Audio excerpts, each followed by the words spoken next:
హెబ్రీయులకు రాసిన పత్రిక 11వ అధ్యాయము 11-12 వచనాలు. విశ్వాసమును బట్టి సారాయు వాగ్దానము చేసిన వాడు నమ్మదగిన వాడని ఎంచుకొనెను గనుక తాను వయసు గతించినదైనను గర్భము ధరించుటకు శక్తి పొందెను. అందుచేత మృతుతుల్యుడైన ఆ యొకను నుండి సంఖ్యకు ఆకాశ నక్షత్రం వలెను సముద్ర తీరమందలి లెక్కింప శక్యము కాని ఇసుక వలెను సంతానము కలిగెను. దేవుడి పరిశుద్ధ వాక్యం దీవించును గాక. ఆమెన్. చిన్న ప్రార్థన చెప్పుకుందామా? అందరు నాతో ఏకీభవించండి.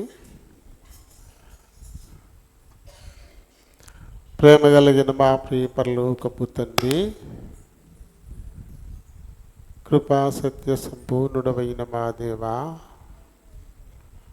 ఆశ్చర్యకరుడా, ఆలోచనకర్త, బలవంతుడైన దేవా, నిత్యుడగు తండ్రి, సమాధానకర్త యగు అధిపతి, వందనాలు, స్తోత్రాలు. మీ కృప చొప్పున మా జీవితాలలో అనుగ్రహించిన మరొక పునరుత్థాన దినాన్ని బట్టి హృదయమార మిమ్మల్ని స్తుతిస్తూ ఘనపరుస్తున్నాను. ఇంతవరకు పాడి మీ నామాన్ని మహిమపరిచాం. ఈ లేఖనాలు ధ్యానించాలని ఆశపడుతున్నాం. మా వెనికిడిలోనికి తేబడిన లేఖన భాగాన్ని దీవించండి. ఈ లేఖనాన్ని బట్టి దేవుని బలహీనుని ప్రభా నేను మాట్లాడడానికై నిలబడబోతున్నాను. గత కొద్ది రోజులుగా ఆహారం లేకుండా నీరసించి ఉన్నాను. ఈ నూతన బలమును, నూతన శక్తిని నాకు అనుగ్రహించండి. మీ చేతికి ఒక పనిముట్టుగా, మీ నోటికి ఒక బోరుగా వాడుకోండి. చర్చబడిన మా ప్రియులను బట్టి వందనాలు. ఇంక రానయున్న వారిని త్వరపెట్టి తోడుకోండి. నిలిచిపోతున్న వారిని క్షమించిన వారికి మరొక తరుణాన్ని దయచేయండి. వచ్చిన వారెల్లా కొద్ది సమయం తమ హృదయాలు చివరిని పరలోకపు గవిని వైపు కేంద్రీకరించలాగున సహాయం చేయండి. దాని మీ చిత్తమైతే వచ్చే శుక్రవారం నుంచి మీరు మాకు ఇచ్చిన పరిశుద్ధ సమాజ కూడికల కొరకై మేము చూపిస్తూ కనపరుస్తున్నాను. అందుకు సంబంధించిన హ్యాండ్ బిల్స్ నేను ఆ సంఘాల్లో ఇవ్వడానికి బిడ్డలు బయలుదేరుతారు. అది శ్యామ్ గారికి తీసుకెళ్ళండి. అందరికీ అందించి వచ్చేంత వరకు ముందు నడిపించి అనుకోండి, కావలి కాయండి. ఆయన మా ప్రియుల ప్రేరణ పొంది సత్యవాక్కులు వినడానికి ఆయన వచ్చేలా తగిన ప్రేరణ బిడ్డలు కూడా అనుగ్రహించమని కోరి బ్రతిమాలుకుంటున్నాను. అది రాత్రి అంధకార శక్తులు నజరుడు నేసు నామంలో బంధిస్తున్నాను. నన్ను మమ్మల్ని మీ మందిరాన్ని విద్యుత్ సౌండ్ సిస్టమ్ అన్నిటిని మీ చేతులకు అప్పగించుకుంటూ మీ నామము నతిగా హెచ్చిస్తూ నన్ను మమ్మల్ని తగ్గించుకుంటూ ప్రభువుని మా రక్షకుడునైనా యేసునామని అడిగి వేడుకుంటున్నాను మా పరమ తండ్రి. ఆమేన్. Praise the lord. మరి గత వారం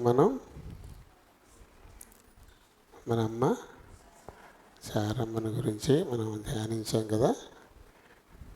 ఏం చెప్పుకున్నాం? ఏమన్నా రాశారా? మొదటిది ఏంటి చెప్పండి? సందేహించక భర్తను వెంబడించింది. ఎందుకు సందేహించక అనే పదం వాడాల్సి వచ్చింది? దేవుడు శారమ్మ గారితో మాట్లాడలేదు, అబ్రాం గారితో మాట్లాడాడు.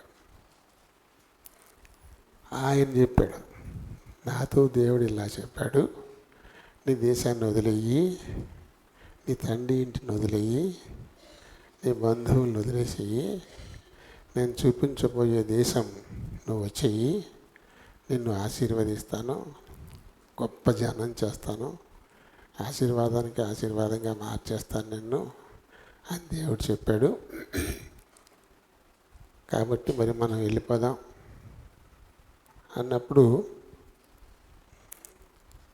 ఎక్కడికి అనే ప్రశ్న వెంటనే రావాలి, వచ్చే ఉంటుంది. ఏమో ఎక్కడికో తెలియదు, నేను చూపించబోయే దేశం అని చెప్పాడు, మరి బయలుదేరాలి అంటే సందేహించలేదు, వచ్చేసింది. కదా. దాదాపు ఆయనతో కలిసి ఒరోను పట్టణం నుంచి హారాన్ వరకు 600 మైళ్ళు ప్రయాణం చేసింది. ఒరోను నుంచి హారాన్ వరకు, తర్వాత హారాన్ నుంచి కానాన్ వరకు మరొక 400 మైళ్ళు ప్రయాణం చేసింది. ఎక్కడికో తెలియకుండా 1000 మైళ్ళు అబ్రహాం గారి మాట నమ్మి ఆయన చేయి పట్టుకుని వచ్చేసింది. ఈ మైళ్ళు ఏవి మీ దగ్గర బైబిల్లో దొరకవు, ఇక్కడ ఉండవయ్యి. 1000 మైళ్ళు, కిలోమీటర్లు కాదు, 1000 మైళ్ళు, కిలోమీటర్లకి ఇంకా ఎక్కువ వచ్చేస్తాయి. అంత దూరం ఎక్కడికో కూడా తెలియకుండా 65 సంవత్సరాల వయసులో బయలుదేరి బయటకు వచ్చి 35-27 ఎంత, 35-27 ఎంత, 62 సంవత్సరాలు. 62 ఏళ్ల కాలం గుడారాల్లోనే బతికింది. 62 సంవత్సరాల కాలం గుడారాలే, సంచార జీవితం. ఏమీ లేనోళ్ళు అక్కడొకంత సంపాదించుకుని పొట్ట పూసుకోవడం కోసం తిరుగుతారు, సంచార జీవితం చేస్తారు. కానీ గొప్ప సంపద ఉండి సంచార జీవితం, ఒక ప్యాలెస్ కట్టుకోగలిగే స్థితి ఉండి కట్టుకోకూడదు. స్థిరంగా ఓ చోటే ఒక రాజ్యాన్ని ఏర్పాటు చేసుకోగలిగే అంత స్థితి ఉండి ఏర్పాటు చేసుకోకూడదు. దేవుడు చూపించేదాకా ఇది నీకు ఇచ్చేసాను అని దేవుడు చెప్పేదాకా 62 ఏళ్ళు, 65 సంవత్సరాల వయసులో బయటకు వచ్చింది. 65 ఏళ్ళ పాటు మంచి సౌకర్యాలు అనుభవించింది కదా. తన పుట్టింట తన ఇంట మొత్తం మీద ఇద్దరిది పుట్టిల్లు ఒకటే కదా, తెరహు సంతానమే, ఐశ్వర్యవంతులు. ఐశ్వర్యాన్ని, ఆ సౌకర్యాల్ని మొత్తం అన్నీ విడిచిపెట్టేసుకుని ఏక గుడారాల జీవితమే, పొరుగురుడు పరాయుడు అని అందరి చేత చులకనగా మాట్లాడించుకోవడం, భయంగా. 62 సంవత్సరాలు ఆయనతో పాటు నడిచింది ఆవిడ. తర్వాత ఏంటంట,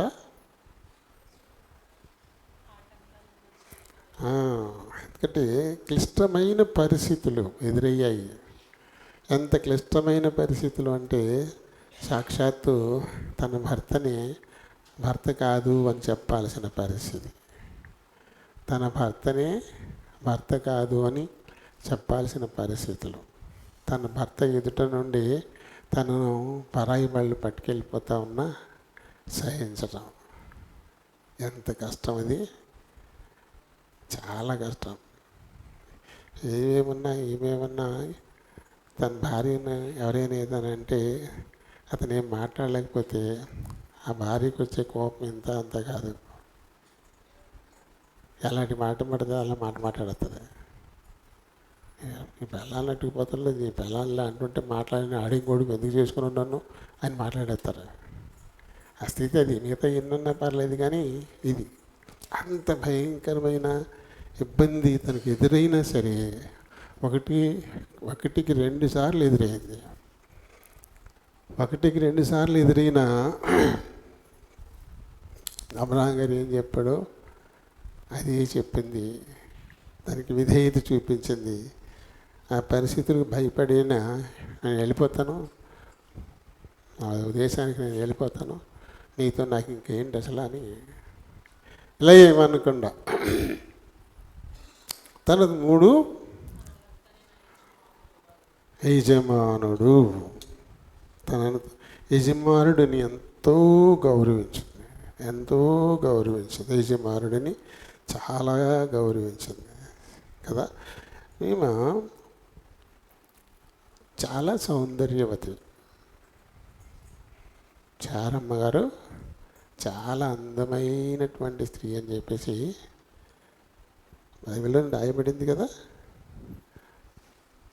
ఆదికాండం 12:11 అతడు ఐగుప్తులో సమీపించినప్పుడు అతడు సారాయితో, ఇదిగో నీవు చక్కని దానవు. సారమ్మ గారు చాలా సౌందర్యవతి, చాలా సౌందర్యవతి. సాధారణంగా అందంగా ఉండే వాళ్ళలో అణకువ అరుదుగా ఉంటుంది. అందంగా ఉండే వాళ్ళల్లో అణకువ తగ్గిపోద్ది. ఎందుకంటే అహంకారం బయలుదేరుతుంది. నేను చాలా అందగత్తెను, నేను చాలా అందంగా ఉంటానని అహంకారం వచ్చేస్తుంది. అణకువ తక్కువగా ఉంటుంది. చాలా రేరు. అందంగా ఉండే వాళ్ళలో అణకువ అసలు రేరు. కానీ ఇంత అందగత్తి కూడా భర్తకి ఎంత అణకువగా ఉందంటే నా యజమానుడు అని పిలిచింది. అంతకుముందు ఆ యజమానుడు ఏం చెప్పన్నాడు? అమ్మ, నేను బతకాలంటే నేను మీ అన్నయ్యనని చెప్పు, భర్తనని చెప్పకు అన్నాడు. అప్పుడు ఎలా ఉండాలా కదా. సహజంగానే అందగత్తి. అబ్రహాం గారు కూడా అందగాడవుతాడు. ఆయన ఏమో తక్కువ ఏమి ఉండడు. ఆయన మగాళ్ళల్లో అందం కంటే రోషం, పౌరుషం దీన్ని ఎక్కువ కోరుకుంటారు. రోషం గలవాడు కావాలా, పౌరుషం గలవాడు కావాలా, వీరత్వం గలవాడు కావాలని కోరుకుంటారు ఎంత అందగాళ్ళైనా సరే. ఆ వీరత్వం లేకపోతే పెద్దగా అన్ని లక్ష్య పెట్టరు. అది అలా ఎంత అందగాళ్ళైనా సరే. మరి అబ్రహాం గారికి వీరత్వం లేదంటే ఉంది. కానీ అనువు కాని చోట అది కులం అనరాదు కదా. ఎప్పుడు చూపించాలో అప్పుడు చూపిస్తాడు. అయిందానికి కాందానికి వీరత్వాన్ని చూపించి గొడవ పెట్టుకున్నాడు ఏం కాదు. మరి లోతును అనే కుటుంబాన్ని, సుధమ గుమ్మరాలను దోపు సొమ్ముగా పట్టుకుపోయారు. సంగతి తెలియగానే ఇంట పుట్టిన దాసులు 318 మందితో కలిసి వెళ్ళిపోయి 5 రాజులను ఓడించాడు. 5 రాజులను ఓడించాడు. వీరుడు కదా, వీరుడే. అది ఎప్పుడు పడితే అప్పుడు చూపించకూడదు, అవసరాన్ని బట్టి. ఆ సంగతి బాగా ఎరిగింది ఆవిడ. కాబట్టి అంత గౌరవం ఇచ్చి యజమానుడు అని పిలిచింది. ఆ తర్వాత ఇంకా ఆ గౌరవం పిలుపులోనే కాదు, చాతల్లో కూడా చూపించింది. ఏది కాని సమయం కదా, మధ్యాహ్నం ఏది కాని సమయంలో అతిథులు వచ్చారు కదా. అతిథులు వస్తే ఏం చేశాడు అబ్రహాం గారు? చూడండి, మనకు తెలిసింది కదా, మరొకసారి గుర్తు చేసుకుందాం.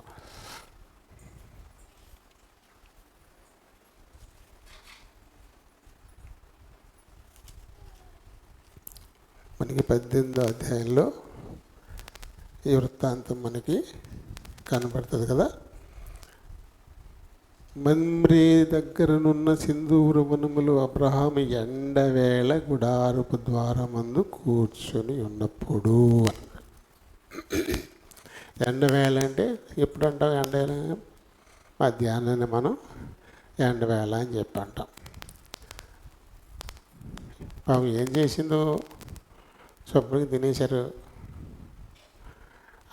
అన్నీ గడిగి పెట్టేసుకుని ఆవిడ కొనికేసుకుంటుంది లోన, ఈయన మటుకు బయటకు వచ్చినాడు. ఆవిడ లోపల ఉంది, పడుకుంది, ఈయన బయటకు వచ్చినాడు. అప్పుడు వచ్చారు అతిథులు. వచ్చినప్పుడు ఈయన చాలా ప్రేమతో చాలా గౌరవంగా ఆదరంగా వారిని ఆహ్వానించి కూర్చోబెట్టి గబగబ లోపలికి వెళ్ళి ఏమోయ్ లేగు అన్నాడు. ఆ టైంలో లెగ్గొడితే ఎలా ఉంటారంటారా? అప్పుడు దాకా పనిచేసి ఏదో 4 మెతుకులు తిని అంట్లు కూడా కడిగేసి బోర్లు ఇచ్చేసి నడుమవాల్సినప్పుడు లెగు అంటే ఎలా ఉంటుందంటారా? పలుకుతారా? ఒకవేళ పలికినా ఆ స్పందన ఎలా ఉంటుంది?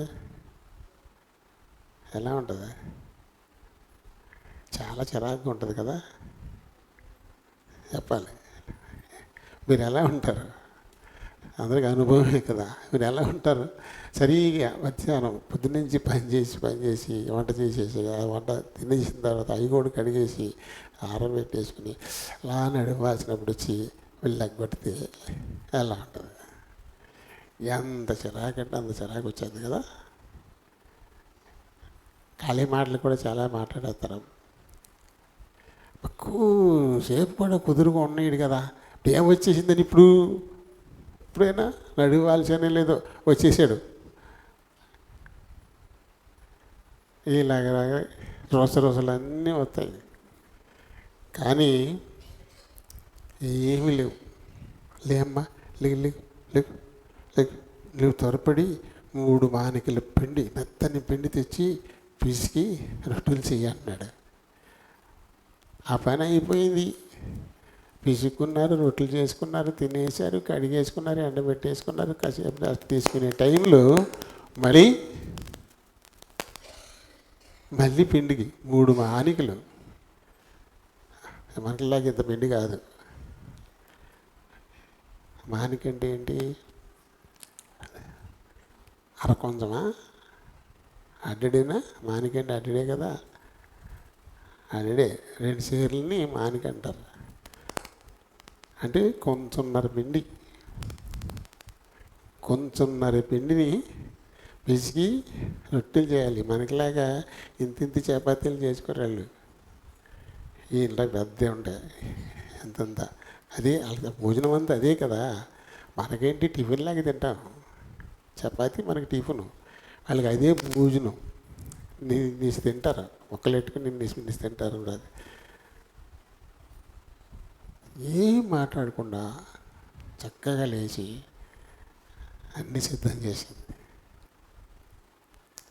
అంటే కేవలం యజమాడిని పిలవడం ఒకటే కాదు, పిలుపులో కాదు, చేతల్లో కూడా ఆ యజమానుడు చెప్పిన మాటకు ఎదురు చెప్పకుండా, సనుక్కోకుండా, కొనుక్కోకుండా సంతోషంగా ఆ పని చేసి పెట్టింది. అందమైందన్న అహంకారం, గర్వం లేదు. భర్త అంటే ఎంతో గౌరవం, ఆ గౌరవం క్రియల్లో కూడా చూపెట్టిందిగానే ఉంది కదా. సామెతల్లో 31వ అధ్యాయము 30వ వచనంలో ఉంటుంది,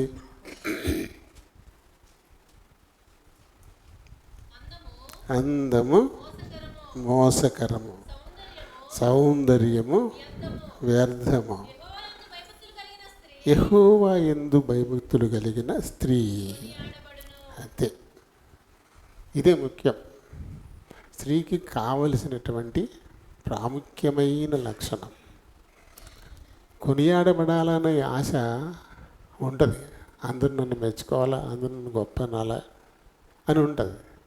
కానీ అందుకు చేయాల్సింది ఏంటి? దేవుని యందు భయభక్తులు ముఖ్యం. ఆ భయభక్తులు చాలా ముఖ్యం కదా. ఈ భయభక్తులకి అందం అడ్డు రాకూడదు. ఎందుకని మోసం చేస్తుంది. దానికి వయసు ఉంది, అందానికి వయసు ఉంది, భయభక్తులకి వయసు లేదు. ఎప్పుడూ ఒకేలా ఉంటుంది. అందం ఏముంది? తరిగిపోద్ది. కాలం గడిచే కొద్దీ ఏమైపోద్ది, రూపురేఖలే మారిపోతాయి. అసలు కాబట్టి అది మోసం. అది శాశ్వతం కాని దాన్ని నమ్ముకుని అహంకారం తెచ్చుకోవడం, గర్వం తెచ్చుకోవడం. ఆ తర్వాత మనతో పాటు కలిసి నడిచే వాళ్ళు ఉంటారు. ఏదో అప్పుడప్పుడు చుట్టాలు కనపడినట్టు కాదు కదా, ఒక ఊళ్ళో ఉన్నప్పుడు సమాంతరంగా కాలం గడుస్తూ ఉంటుంది, ఎదుగుతూ ఉంటారు. అందంగా ఉండేవాళ్ళు అహంకారాన్ని పక్కన ఉండేవాళ్ళు గమనిస్తూనే ఉంటారు. ఆ అహంకారంతో మాట్లాడే మాటలు, ఆ గర్వంతో మాట్లాడే మాటలు అలా నడుస్తూ ఉండగానే ఈ అందగత్తులు కుర్రూపులు అయిపోతారు. పళ్ళు ఊడిపోతాయి, ముడతలు వచ్చేస్తాయి, కళ్ళు కనపడవు, ఇవన్నీ వచ్చేస్తాయి. అబ్బా ఎంత మిడిచిపొడిదమ్మా అంటారు. ఆ తర్వాత ఈ వీటిని చూడడానికి బయటికి వస్తాకి ఇష్టపడరాళ్ళు. ఫోటో అంటే అసలు రారు. కారణం ఏంటి? ముందు అహంకరించారు కాబట్టి. ఆ తర్వాత పోవు ఇదప్పటికీ మనసు ఒప్పదు, సిగ్గు, ఇబ్బందికరమైన పరిస్థితి. అది శాశ్వతమైన ఐశ్వర్యం కాదు. దేవుని యందు భయభక్తులే నిజమైన ఐశ్వర్యం. అది నిజమైన సౌందర్యం, ఐశ్వర్యమే ఇప్పుడు తరగమయ్యి. అటువంటిది శారమ్మ గారు కలిగి ఉంది. మనకు ఒక పాట చెప్తుంది, నా వలనే అందంగా ఉన్న అహంకారానికి పోకండి, అందంగా ఉన్నానని భర్తను తక్కువ చేయకండి. కొన్ని ఇబ్బందికరమైన పరిస్థితులు వచ్చాయని తాత్కాలికంగా కొంచెం ఒక మాట తేడా వచ్చినప్పుడు కూడా భర్త మీద గౌరవాన్ని వదులుకోకండి. అప్పుడున్న పరిస్థితిని బట్టి అలా ఉండాల్సి వచ్చింది తప్ప తనకి నీ మీద ప్రేమ లేక కాదు. అలా చెప్పమన్నాడు అంటే తన లోపల ఎంత మదన పడిపోయి ఉంటాడు. అది నీకంటే కూడా ఆయనకే గొడ్డలి పెట్టు తల తీసేసినంత పని. కానీ ఆ పరిస్థితి అలా ఉంది, అక్కడ పరిస్థితి అలా ఉంది. ఎందుకంటే దేవుడు రమ్మంటేనే బయటకు వచ్చారు వీళ్ళు. వచ్చి రావడంతో ఎలా ఒక అన్యుడు పట్టుకెళ్ళిపోతాడు? ఎందుకు దేవుడు అలా అనుమతి ఇచ్చాడు? అనుమతి ఇవ్వకూడదు కదా అసలు. ఆయన పిలుపు మేరకు వచ్చినప్పుడు అనుమతించాడు అంటే ఇంకేదో విశేషం ఉంటుంది, ఊరినే కాదు. దేవుడు ఏదో చేయబోతున్నాడు. ఇలా అనుమతించడం ద్వారా దేనికో ఆయన సంకల్పించాడు. ఆ సంకల్పం నెరవేర్పులోకి వచ్చేదాకా మనం ఊపిరి పట్టాలి, తొందరపడిపోకూడదు. మనం ఊపిరి పట్టాలి, తొందరపడిపోకూడదు. అదే చేశారు వాళ్ళు చక్కగా. కానీ ఆ రెండు సందర్భాలను బట్టి ఎంత పేరు వచ్చేసింది అబ్రహాం గారికి. చుట్టుపక్కల జనమందరికీ అబ్రహాం గారు అంటే ఎంత భయం వచ్చేసింది. రాజుల చేతే వాళ్ళకి భద్రతను ఏర్పాటు చేశాడు దేవుడు. తన మట్టుకు తాను చేసుకోవడం కాదు, సాక్షాత్తు వాడు ఏ ప్రాంతాల్లో ఉన్నారో ఆ రాజుల చేతే వారికి భద్రతను దేవుడు సమకూర్చాడు. అది చాలా గొప్ప విషయం కదా అది. అందుకే అనుమతించాడు దాన్ని. ఉత్తిని రాజుని ఇందులో ఇన్వాల్వ్ చేయకుండా అబ్రహాం గారు వాళ్ళ కుటుంబం గురించి ఎవరు పట్టించుకోకుండా వాళ్ళ జోలికి ఎవరు వెళ్ళకండి అని ముందు ఎందుకు చెప్తాడు? పని కట్టుకుని ఏ రాజు చెప్పడు కదా. కాబట్టి అక్కడ ఒక సమస్య సృష్టించి ఆ సమస్యలో రాజును కూడా ఇరికించి ఆ తర్వాత రాజును భయపెట్టి వాళ్ళు ఎవరు వాళ్ళు ఏంటో తనకి తెలియపరిచి ఇప్పుడు ఆ రాజు చేతే అబ్రహాం గారి కుటుంబం జోలికి కాబట్టి వెళ్ళబాకండే అని చెప్పించాడు. అది నిజంగా శాశ్వతమైన ఒక భద్రత ఏర్పాటు. దేవుడు ఏం చేసినా బాగుగా చేస్తాడు. ఏది చేసినా ఆయన బాగుగా చేసేటువంటి వాడు. ఇప్పుడు భార్యను తీసుకెళ్తే కొద్ది 319 మంది 318 మంది సైన్యం, సొంత సైన్యం ఉంది కదా, 5 రాజులు ఓడించాడుగా. మరి తనకు తనే పరువు మీద దెబ్బలాడొచ్చుగా. అభిమేలకి మీద దెబ్బలాడొచ్చుగా. కానీ ఆ పని ఎందుకు చేయలే? పిలిచింది దేవుడు కదా. ఆ ఏర్పాటు ఎవరు చేయాలి? దేవుడే చేయాలి. ఇది తన విషయం. అయితే మరి లోతు విషయం ఎందుకు ముందుకు వెళ్ళిపోయాడు అంటే అది అన్న కుమారుడి విషయం. ఇది తన మట్టుకు తన విషయం. తన విషయం పూర్తిగా దేవుడికి వదిలేశాడు. కాబట్టి దేవుడు అంత చక్కటి ఏర్పాటు ఆయన పట్ల జరిగించాడు. ఆ తర్వాత శారమ్మ గారు సాధారణంగా మనలాగనే ఆమెలో కూడా పాపం ఉంది.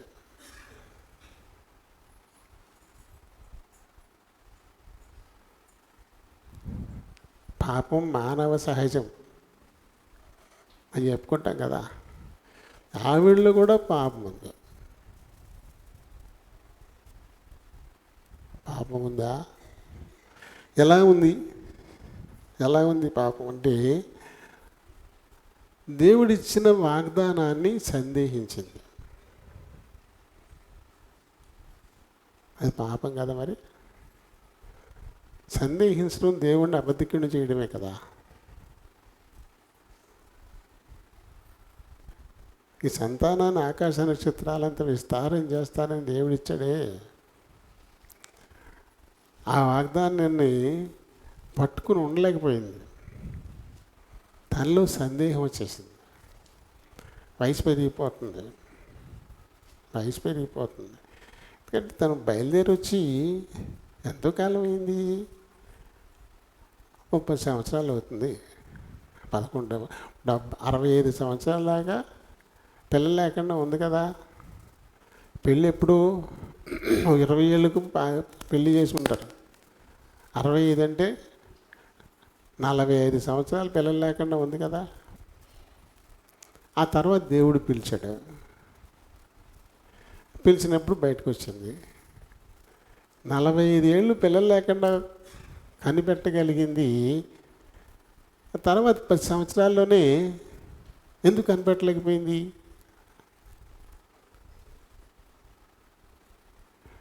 పదహారు అధ్యాయంలో మనం చూస్తాం కదా. ప్రారంభం నుంచి ఏమంటుంది? అబ్రహాం గారిని పిలిచి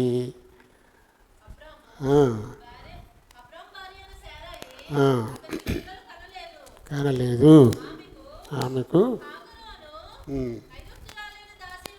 ఉండెను కాగా సారయి ఇదిగో నేను పిల్లలు కనకుండా. యెహోవా చేశాడా? పిల్లలు కనకుండా 45 ఏళ్ళు ఎవరు చేశారు? ఇప్పుడు ఎప్పుడు వచ్చింది దేవుడి దగ్గరికి? ఆయన దగ్గరికి వచ్చి 10 ఏళ్ళే కదా అయింది. ఆయన పిలుపునందుకుని బయటకు వచ్చి 10 సంవత్సరాలే అవుతుంది. ఎందుకంటే ఇస్మాయిల్ పుట్టేటప్పటికి 86 సంవత్సరాలు అబ్రహాం గారికి. అంటే 75 ఏళ్ళప్పుడు బయటకు వచ్చాడు. 86కి వెళ్ళాడంటే 11 సంవత్సరాలు. అదే సంవత్సరం కడుపులో ఉంటాడు కదా. కాబట్టి 10 ఏళ్ళు. 45 ఏళ్ళ పాటు ఎవరు మూసేది తన గర్భాన్ని? మరి బిడ్డలు కలకుండా చేసింది ఎవరు? ఇప్పుడు అంటుంది ఈ 10 ఏళ్ళకే యెహోవా, నేను పిల్లల్ని కనకుండా యెహోవా చేశాడంట. నువ్వు యువతలకు వచ్చేసేయి, నేను ఆకాశ నక్షత్రాలంతా విస్తారం చేస్తానని దేవుడు మాటిస్తే వచ్చి బయటికి 10 సంవత్సరాలకే నన్ను కనకుండా చేసేసాడు అని సంశయించటం పిలిచిన వాడిని అబద్ధికుడిని చేయడమే కదా. పాపం కదా మరి. ఆ రకంగా ఆమె పాపం చేసినట్టే ఉంది. దేవుని ఉద్దేశాలు మనకి స్పష్టంగా కనపడి ఇప్పుడు పట్ల మంచి ఉద్దేశాలనే దేవుడు కలిగి ఉన్నాడు. 17వ అధ్యాయం 16వ వచనం, నేను ఆమెను ఆశీర్వదించి ఆమె వలన నీకు కుమారుని కలుగజేసేదను, నేను ఆమెను ఆశీర్వదించేదను, ఆమె జనములకు తల్లి. ఇది ఆవిడ పట్ల దేవుడికి ఉన్నటువంటి సంకల్పం. దేవుని సంకల్పాలను గుర్తెరగకుండా ప్రస్తుతం ఉన్న ఈ పరిస్థితిని బట్టి తప్పుగా అర్థం చేసుకోవడం, తప్పుగా మాట్లాడడం. దేవుని ఉద్దేశాలు మనకి ఏం తెలుసు? ఆయన పిలుపునందుకుని బయటకు వచ్చావు, రైటే. బయటకు వచ్చిన తర్వాత ఆయన ఉద్దేశం మన పట్ల నెరవేర్చేదాకా ఓపికగా ఉండాలి కదా. వచ్చి రావడం పాపమే అయిపోవాలా? కొంచెం కూడా కనిపెట్టాల్సిన అవసరం లేదా? 18-14 చదువు. యెహోవాకు అసాధ్యమైనది ఉందా? ఆయనకు అసాధ్యమైనది ఏదైనా ఉందా? ఇక్కడ సందేహమే. తనకి నవ్వింది, సందేహించింది. మీదికి ఈ రోజులకు మళ్ళీ వస్తాను అని చెప్తే ఆవిడ నవ్వింది. అంటే ఆ సందేహం అలాగే కొనసాగుతూనే ఉంది. దేవునికి అసాధ్యమైనది ఏదైనా ఉందా? ఆయన మాట ఇచ్చి నెరవేర్చకుండా ఉంటాడా? ముందు నా ప్రభువుకి అసాధ్యమైనది ఏదీ లేదు, ఆయనకు సమస్తము సాధ్యమే అని విశ్వాసం దగ్గరే విశ్వాసి యొక్క విజయ రహస్యం ఉంది. విశ్వాసి విజయం పొందాలి అంటే ఇక్కడే ఉంది కదా. ఎప్పుడైతే మనం దారి తప్పుతామో, ఎప్పుడైతే ఆ విశ్వాసం నుంచి పక్కకు జరుగుతామో, అప్పుడన్నీ మనకి నష్టం కలిగించేవే బయలుదేరుతూ ఉంటాయి. 20:18 ఎలయనగా అబ్రహాము శారాను బట్టి దేవుడు అబీమెలెకు ఇంటిలో, చూడండి ఆమె పట్ల ఆయనకి ఎంత శ్రద్ధ ఉందో. శారమ్మ గారి పట్ల దేవుడు ఎంత శ్రద్ధ తీసుకుంటున్నాడు. శారమ్మను బట్టే కదా అబీమెలెకు ఇండ్లు మొత్తం అందరినీ గొడ్డుమూతలు చేసేసాడు. అంటే ఇప్పుడు దేవుడి సంకల్పంలో లేదా? ఊరినే పిలిచేసి ఊరుకున్నాడా? తన కోసం ఏమీ కోర్చట్లేదా? ఆయన ఏర్పాట్లో ఆయన ఉన్నాడు. అవి నెరవేరేదాకా ఓపికగా ఉండాలి కదా. ఉండకుండా ఏమి ఈ పొరపాటు చేసింది. ఏంటి? ఇదిగో ఐగుప్తు ఫరో ఆడపడుచు లాంఛనాలు ఇచ్చినట్టుగా నాకు ఇచ్చాడే, అందులో ఇవి నా దాసి అయిన హాగరు ఉంది, దీన్ని నువ్వు భారీగా తీసుకొని దీని ద్వారా నాకు సంతానం ఇయ్యి అని అడిగింది తను. అయితే ముందు అది తొందరగా అబ్రహాం గారు ఒప్పుకుని ఉండడు. ఆయన సందేహం లేదు, ఒప్పుకొని ఉండడు. అలా అని కొంచెం చిరాగ్గా మాట్లాడితే మళ్ళీ ఆయన నమ్మి కూడా వచ్చేసింది, మళ్ళీ బాధపడుతుందేమో, కష్టపెట్టకూడదు కదా అన్న ఉద్దేశం. ఒప్పుకున్నాడు. హాగరు భార్య అయింది. ఆ తర్వాత చిన్న ఇబ్బందులు వచ్చినాయి ఆ తర్వాత.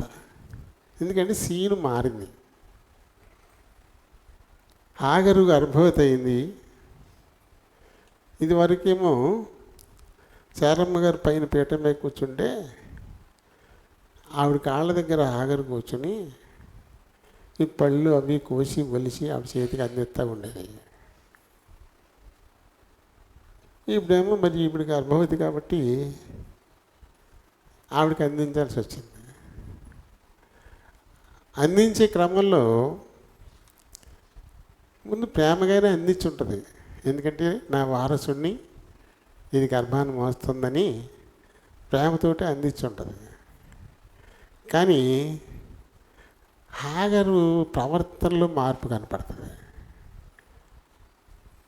ఏంటంటే యజమానుని నువ్వు తండ్రిని చేయలేకపోయావు, ఇదిగో నేను చేస్తున్నాను, యజమానుని తండ్రిని నేను చేస్తున్నాను అని చెప్పి సారమ్మ గారిని కాస్త చులకనగా చూసింది. చూసరికి ఇప్పుడు ఏమైంది, మళ్ళీ నష్టాలని కట్టింది. ఇది నా దాసి, ఇది నా మీదే పెత్తనం చేస్తుందా, నన్నే నీచంగా చూస్తుందా అని కోపం వచ్చేసి దాన్ని ఏమనలేక అబ్రహాం గారు నిందిస్తుంది. మరి ఈ పాపం కదా, చేసిన తప్పు తను పనిగట్టుకుని నాకు పిల్లలు పుట్టలేదు కాబట్టి ఇక ఈ దాసి దీని ద్వారా నాకు సంతానం ఇయ్యని వద్దన్న బలవంతంగా భార్య ఏం చేసింది తను. ఇప్పుడు అది కొంచెం తేడాగా మాట్లాడిందని చెప్పేసి దీన్ని నిందిస్తూ ఉంది. చూడండి ఏమంటుంది ఈమె, నా ఉసురు నీకు తగులుతుంది.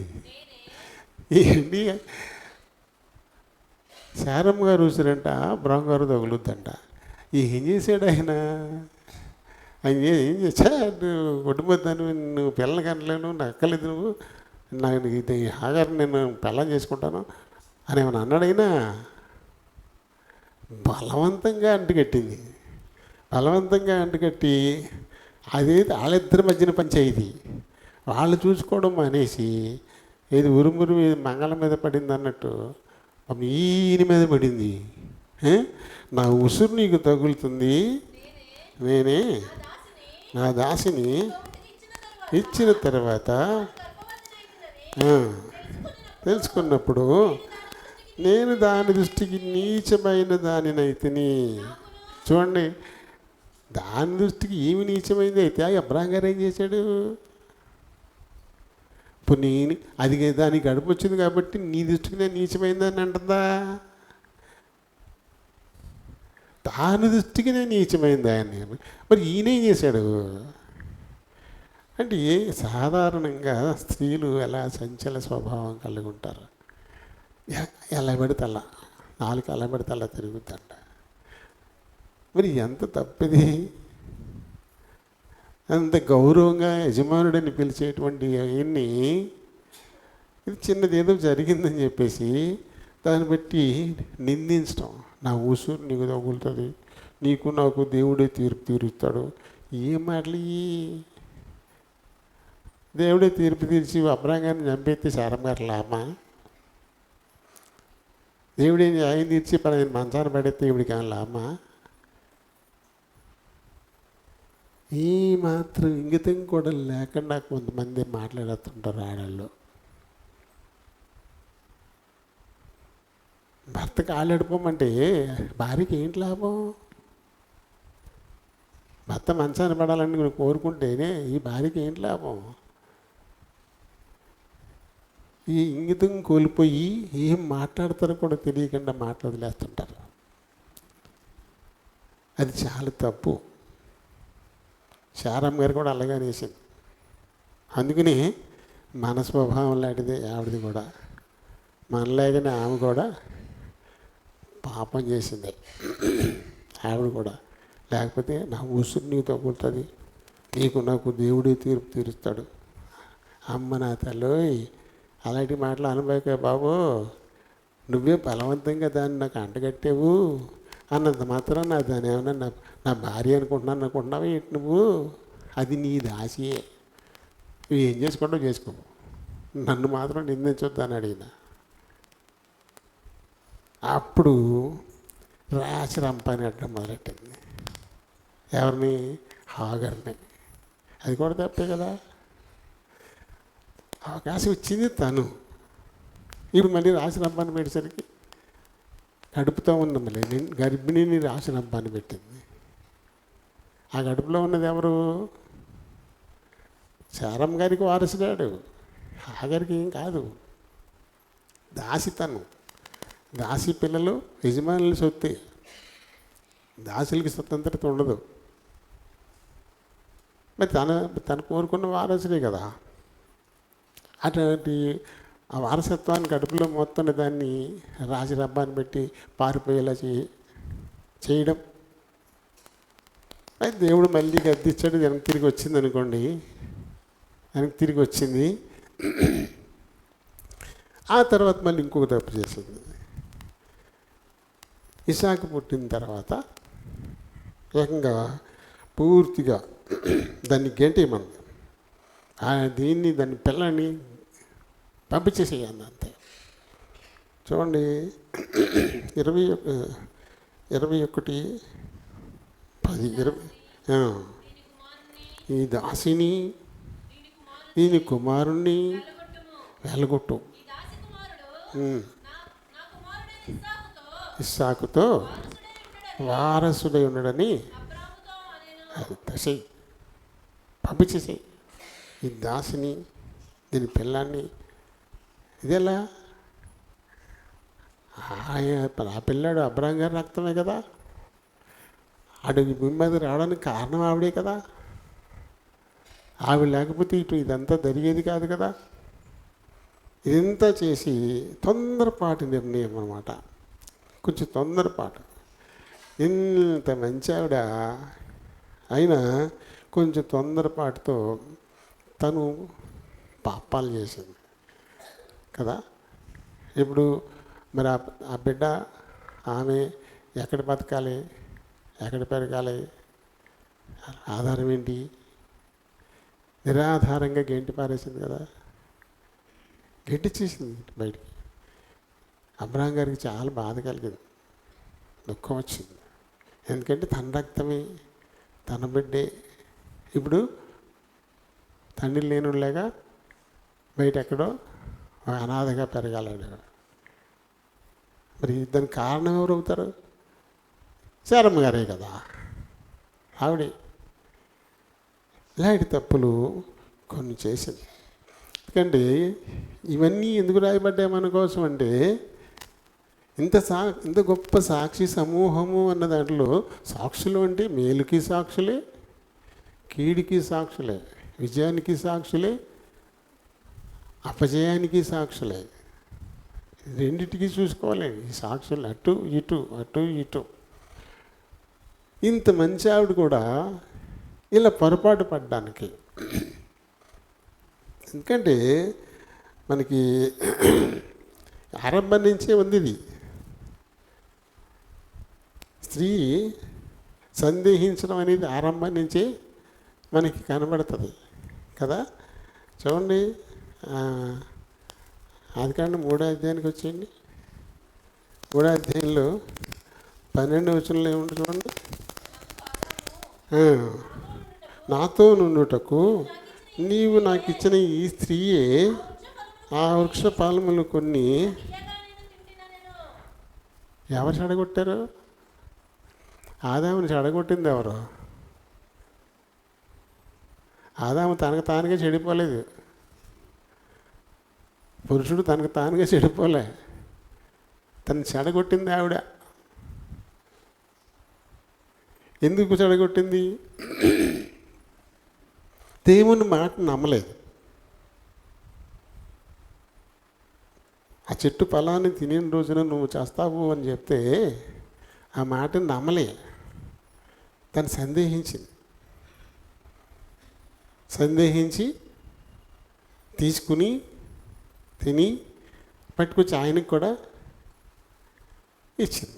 పని ఇచ్చేటప్పుడు ఏంటో మనం ఎప్పుడు చూస్తా ఉన్నాం కానీ ఎప్పుడు అట్లా ఇంకా వెళ్ళలేదు, ఇప్పుడు తీసి చూస్తే చాలా బాగున్నాయండి ఈ కాయలు అని చెప్పేవచ్చు కదా. సాధారణంగా మామూలుగా కోసి తింటారు కాబట్టి అలా ఇచ్చేసింది. అప్పుడు ఈయన ప్రశ్నించలేదు, చెడిపోయాడు. దానివల్లే చెడిపోయినటువంటి పరిస్థితి. ఇంకా ఏమొచ్చింది? 17వ వచనం. ఆయన ఆదాముతో నీవు నీ భార్య మాట విని తినవద్దని నేను నీకు ఆజ్ఞాపించిన వృక్ష ఫలములు తింటివి కనుక. చూడండి, ఇప్పుడు ఆవిడ ద్వారా ఆదాం చెడిపోయాడు, ఆదాం ద్వారా నేలకి శాపం వచ్చింది. ఆవిడ ద్వారా ఆదాము చెడిపోయాడు. ఈ ఆదాము ద్వారా నేలకి శాపం వచ్చింది. నేల శపించబడిన పరిస్థితి వచ్చింది. వీళ్ళందరికీ ఒకటి మూలం సందేహమే కదా, నమ్మకపోవడం. స్త్రీవి నమ్మకపోవడం వల్ల వచ్చిన తంట ఇది. అవ్వమ్మ గారు దేవుని మాటను నమ్మి స్థిరంగా ఉండకుండా తప్పినందువల్లే ఈ ఇబ్బందికరమైన పరిస్థితి ఆరంభం నుంచి వస్తుంది. ఇక్కడ కూడా మరి సారమ్మ గారు దేవుని మాట మీద విశ్వాసం ఉంచకుండా ఉండడం వల్లే ఇప్పుడు ప్రపంచంలోకి వేరే జనాంగం వచ్చింది. వేరే జనాంగం. ఆ జనాంగం ఇప్పుడు ప్రమాదకరమైన జనాంగం అయిపోయింది. ప్రపంచానికే ప్రమాదకరమైన జనాంగం. మరి ముఖ్యంగా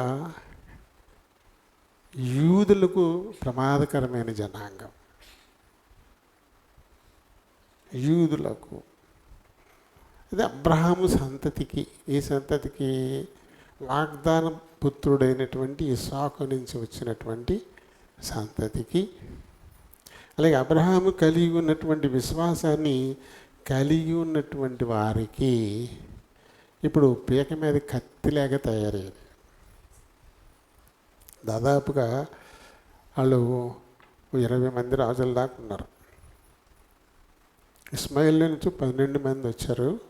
వీళ్ళు కాకుండా ఇంకా కొంతమంది అదనంగా ఉపపత్నుల ద్వారా వచ్చిన వాళ్ళు కూడా దాదాపు 20 మంది దాకా యూదుల మీద చెయ్యెత్తేవాళ్ళు, క్రైస్తవుల్ని చంపుతున్న వాళ్ళు వీళ్ళే. ఈ జనాంగం రావడానికి ప్రధానమైన కారణం ఎవరంటే సారమ్మ గారు. ఆవిడకు వచ్చినటువంటి అపనమ్మకం, సందేహం. ఆ సందేహం వల్ల ఇన్ని ఇబ్బందులు, అప్పటి నుంచే ఇబ్బందులు అనే సంగతి అప్పటి నుంచే మొదలైంది. ఆవిడ సందేహం వల్ల ఆగరికి ఇబ్బంది వచ్చింది, అబ్రహాం గారికి ఇబ్బంది వచ్చింది, ఇస్మాయిల్ గారికి ఇబ్బంది వచ్చింది. ఇక అదే ఇబ్బంది ఇప్పటికీ అలా అలా అలా పెరిగిపోయి ఇబ్బంది.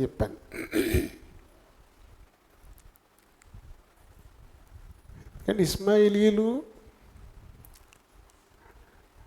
ఆమె హాగరు సారమ్మ గారికి దాసిగా ఇవ్వబడొచ్చు కాక, కానీ ఆమె అబ్రహాం గారికి భార్య అయిన తర్వాతే ఇస్మాయిల్ పుట్టాడు.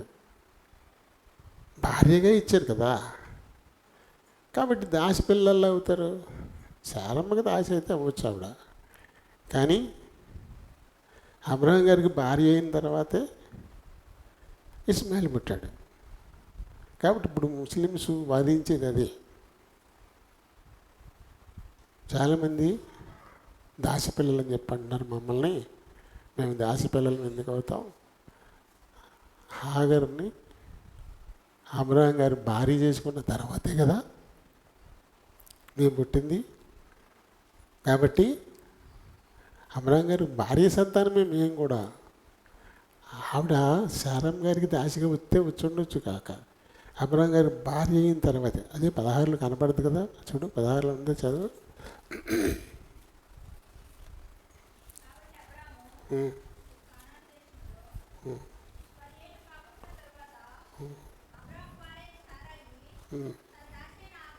హాగర్ను భార్యగా ఓ రకంగా పెళ్లి చేసినట్టే కదా. నాకు సంతానం కలగట్లేదు కాబట్టి ఇదిగో దీన్ని నీకు భార్యగా ఇస్తున్నానని పెళ్లి చేసినట్టే. అబ్రహాం గారికి సారమ్మ హాగర్ని భార్యగా ఉండడానికి ఇచ్చేసింది. కాబట్టి అత్యంత ఉత్తిని తను దాసిగా ఉపయోగించుకోలే. ఇప్పుడు యాకోబు ఆయనకి 2 భార్యలు, ఒక్కొక్కరికి ఒక్కొక్క దాసి ఉన్నారు. వాళ్ళు దాసీలు అంతే. అయినా వాళ్ళ పిల్లలు కూడా యాకోబు పిల్లలుగానే లెక్కొచ్చారు కదా, లెక్కొచ్చారు. కానీ ఇక్కడ భార్యగానే ఇచ్చింది. భార్యగా ఇచ్చినప్పుడు ఆయన మరి అబ్రహాం సంతానమే కదా. అందుకని మా తండ్రి అబ్రహాం అనే చెప్తారు వాళ్ళు. అయితే వాళ్ళు ఆ భాషలో ఇబ్రహీం అంటారు. మన అబ్రహాం అంటాం, వాళ్ళు ఇబ్రహీం అంటారు. ఇబ్రహీం అంటే అబ్రాహమే. ముస్లింలు చాలా పేర్లు అయ్యే యువత పేర్లే ఇవే ఉంటాయి. కాబట్టి మనం ఇలాంటి పొరపాట్లు చేయకూడదు. సారమ్మ చేసినట్టుగా దేవుని వాగ్దానాన్ని మనం నమ్మి ముందుకెళ్ళాలి తప్ప, అది నెరవేర్చబడేంత వరకు ఓపికతో ఉండాలి తప్ప, నన్ను పిలిచిన వాడు నమ్మదగిన వాడు అనేటువంటి విశ్వాసం అది చెక్కు చెదరకుండా ఉండాలి. అలా ఉన్నప్పుడే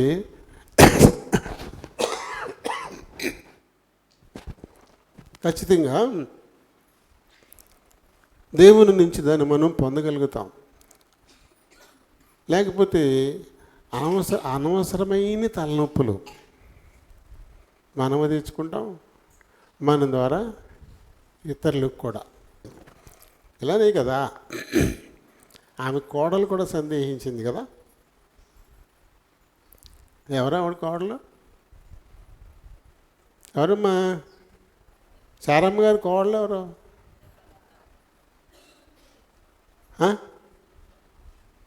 సారమ్మ గారి కోడలు ఎవరు?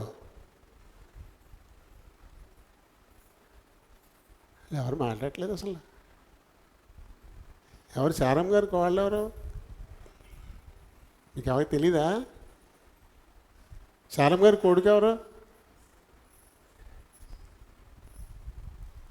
ఇంత ముద్దమ్మాయిలా, ఇంత ముద్దమ్మాయిలా, ముద్దబ్బాయిలా? అయ్యే బాబోయ్. సారమ్మ గారి కొడుకు ఇసాక్ అయితే ఇసాక్ భార్య రిబ్కా. ఎన్నిసార్లు మనం చెప్పుకున్నారు బాబు.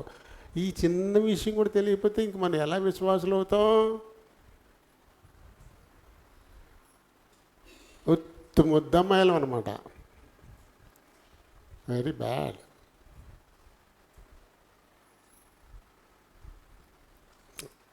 రిబ్కామ్మ కూడా ఇలాగే సందేహించింది.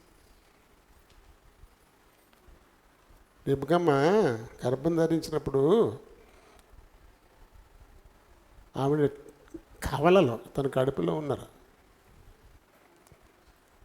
వాళ్ళ కడుపులో ఉండగానే వాళ్ళకి జ్యేష్ఠత్వం మీద కోరిక కలిగింది. జ్యేష్ఠుడికి ఎక్కువ ఆశీర్వాదాలు, ఎక్కువ ఫలం దొరుకుతుంది, నేను జ్యేష్ఠుడు కావాలని చెప్పి ఆ ఇద్దరు పిల్లలు కడుపులోనే పోట్లాడుకున్నారంట. బాక్సింగ్ చేసుకుంటున్నారంట. వాళ్ళు నేను ముందు అంటారు. అప్పుడు తట్టుకోలేకపోయిందంట. ఆ బాధకు తట్టుకోలేక దేవుడి దగ్గర అడిగిందంట, ఇంకెందుకు నా బతుకు, నేను చత్తేనే బెటర్, తట్టుకోలేకపోతున్నాను ఈ గొడవ అని దేవుడిని అడిగిందంట. అప్పుడు దేవుడు చెప్పాడు, అమ్మా నీ తడుపులో 2 జనపదాలు ఉన్నాయి, ఒకదానికంటే ఒకటి బలమైనది, ఆయన పెద్దవాడు చిన్నవాడికి దాసుడు అయిపోతాడు అని దేవుడే చెప్పాడు. దేవుడు సాక్షాత్తు ఆవిడ చెప్పాడు. ఆ తర్వాత ఆ పురుడు వచ్చింది. పెద్దవాడిగా ఏశావు బయటకు వచ్చాడు. అయితే తెర చూస్తే బయటకు వచ్చేసినోడు కాల్ని లోపల ఉన్నవాడు పట్టుకుని ఉన్నాడు. నేను ఇద్దరి మధ్యన ఒక్క సెకండ్ కూడా గ్యాప్ లేదనమాట, లేనట్టు. అంటే లోపల ఉన్నవాడికి ఎంత కోరిక ఉంది జ్యేష్ఠత్వం మీద. అలా ముందు వచ్చేసిన బిడ్డ కాల్ని లోపంగా కడుపులో ఉన్నవాడు చెయ్యిలా పట్టుకొని ఉందంట. అలా వచ్చారు బయటికి. అది మొత్తం మీద పెద్దోళ్ళు ఎప్పుడు తండ్రి కూడా ఉంటుంటారు, చిన్నవాడు అమ్మ కూడా ఉంటుంటారు, మామూలే కదా. వాళ్ళిద్దరు కూడా అందే పరిస్థితి. ఏశావు ఎక్కువ నాన్నతో ఉంటాడు, యాకోబు ఎప్పుడు అమ్మతో ఉంటాడు. ఎంత వయసు వచ్చినా చిన్నవాడు తిరిగి అమ్మ కూడానే ఉంటాడు, వంటగదిలోనే ఉంటాడు. పెద్దవాళ్ళు నాన్న కూడా తిరుగుతుంటారు. పాపం ఇసాక్ గారికి వయసు మీదకి వచ్చింది, చూపు మందగిస్తుంది. నేను వెళ్ళిపోయే రోజులు దగ్గరికి వచ్చేస్తున్నాను నాన్న అని పెద్ద కొడుకుని పిలిచి, పెద్దోడు ఇంటికి వేట ఆడేవాడు, వేట ఆడి జీవనం. చిన్నవాడేమో గొర్రెలు పెంచుకుంటాడు. ఎవరిది వాళ్ళ ఇష్టం. ఎవరు బతుకుతాక వాళ్ళు ఏర్పాటు చేసుకున్నారు అంతే. ఒకటే పని చేయలేదు, ఏం లేదు. ఏసావు పని వేరు, యాకోబు గారి పని వేరు. నువ్వు వేటాడి మంచి భోజ్యం సిద్ధం చేసి పట్టరా నాన్న, కడుపారా తినేసి నిన్ను దీవించేస్తానన్నాడు. గోడకు చెవులు, ఈ రెబ్బకమ్మ గోడకు చెవులు ఎట్టుకుని నేనేసింది ఇది అంతాను. వినేసి అయ్యి బాబోయ్ ఇదేంటి ఆయన దీవించేస్తారన్నాడు, ఆయన దీవించేస్తారన్నాడు. అరే బాబా మరి చిన్నవాడా ఇల్లరారా అంటున్నాడు. ఏంటమ్మా ఏంటంటే, మీ నాన్న ఆ పెద్దోడితో చెప్తున్నాడు, వెళ్ళిపోయి వంట చేసి పట్టరా తినేసి నేను దీవించేస్తాను అంటున్నాడు రా బాబా. దేవుళ్ళని నాడు కొట్టేసి ఇలా ఉన్నాడు. అలా కాదు, నువ్వు వెళ్ళిపోయి ఒక మంచి గొర్రెపిల్లనట్రా నేను సిద్ధం చేస్తాను, నువ్వు పట్టుకెళ్ళిపోయి ఆడికంటే ముందు ఆ దేవుళ్ళు కొట్టేయాలి నువ్వు. అమ్మ వద్దే, నాన్నకి తెలిసిపోతుంది అంటాడు. పాపం ఎందుకని నేను ఏర్పాటు చేస్తాను రా అమ్మ, నేను వండుకుంటానే, నాన్నకి అన్నకేమో ఇంటికలు ఉంటాయే, నేను ఏర్పాటు చేస్తాను కదరా నీకు ఎందుకురా అంటది. లేదే నా అన్న దగ్గర అది ఒక రకమైన మంచి వాసన వస్తుంది, నా దగ్గర అది ఉండదే. రైట్ నేను చెప్తాను కదా, నేను చేస్తాను అని నీకెందుకు వెళ్ళు అని చెప్పేసి బలవంతంగా యాకోబుతోటి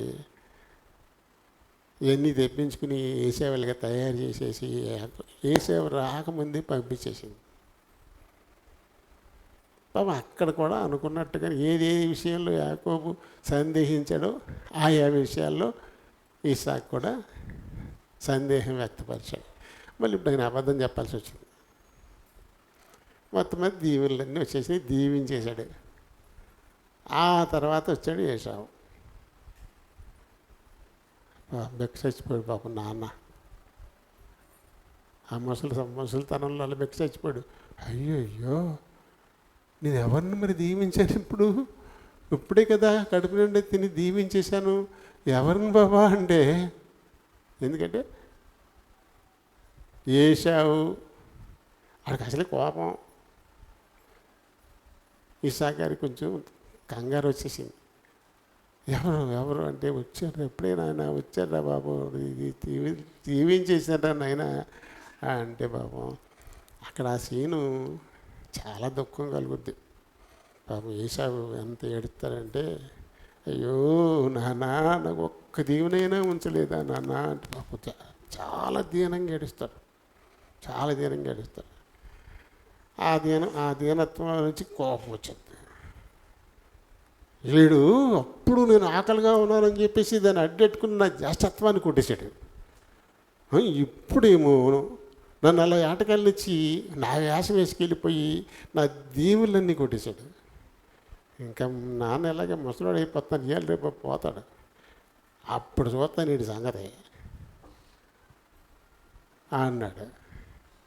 అది వినేసింది మళ్ళీ గోడ చెవి. వినేసి ఎవరు బాబోయ్ ఈ కొట్టుకు చచ్చిలా ఉన్నారు. మళ్ళీ ఇంకొక వేషం, ఏమయ్యో అంటే మళ్ళీ ఈయన దగ్గరికి వచ్చేసింది, ముసలోడి దగ్గరికి వచ్చేసింది. ఇదిగో ఇక్కడ ఉన్న అమ్మాయిని చేసుకుని పెద్దోడు చేస్తున్నది చాలదేంటి, చిన్నోడు కూడా ఇక్కడ ఉన్న పిల్లలు చేసుకుని వాళ్ళని ప్రాణం మీద తేవాలా? వద్దు, ఈయనే మా అన్నగారింటికి పంపించేసి అక్కడ ఎవరన్నా చేసుకుని వస్తాడు అని చెప్పింది. సరే అన్నాడు. అలాగే అని చెప్పేసి పంపించేశాడు ఆయన. ఎవరికి ఇది అందరి కారణం? రెబ్బకమ్మ గారే. చూడు ఏమైందో, ఎంతగా ప్రేమగా చూసుకునే కొడుకు పోయే, ఇక్కడే ఉన్నా అడి లేనట్టే, ఇద్దరు బిడ్డలు లేని పరిస్థితి అయిపోయింది రెబ్బకమ్మకి. కారణం సొంత నిర్ణయం అంతే. దేవుడు చెప్పాడు ముందే, యాకోబు మీద ప్రేమ ఉంటే ఉండొచ్చు, ఆ యాకోబే పెద్దోడవుతాడని చెప్పాడుగా దేవుడు. పెద్దోడు చిన్నవాడికి దాసుడు అయిపోతాడు అన్నాడు. ఆ తర్వాత కూడా మళ్ళీ ఇప్పుడు సొంత ప్రయత్నాలు ఎందుకు? అత్తగారి నుంచి వచ్చి ఉంటుంది ఈవిడికి. ఆ అత్తగారిని చూడలేదనుకో, ఆవిడ చారమ్మగా చచ్చిపోయాక వచ్చింది ఇక్కడికి. అయినా అక్కడి నుంచి మొత్తం మీద వచ్చింది. కాబట్టి మనం నేర్చుకోవాల్సింది ఏంటంటే, దేవుని పిలుపును మనం విని విధేయత చూపించి వచ్చిన తర్వాత ఆయన వాగ్దానాలని మనం సందేహించకూడదు.